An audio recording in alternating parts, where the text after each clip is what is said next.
Hello बच्चों, चलिए शुरू करते हैं। अ आ ई ऊ से उल्लू, ऊ से ऊन, री से ऋषि, ए से एड़ी,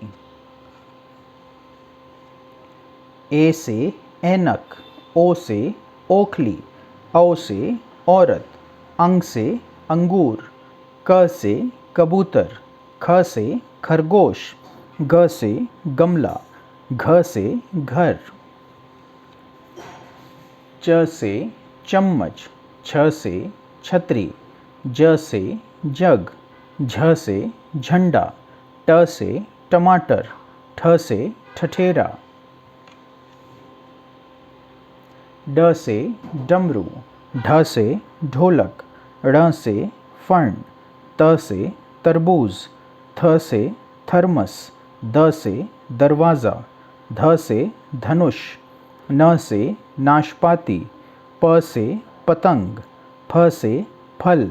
ब से बतख, भ से भालू, म से मछली, य से याक, र से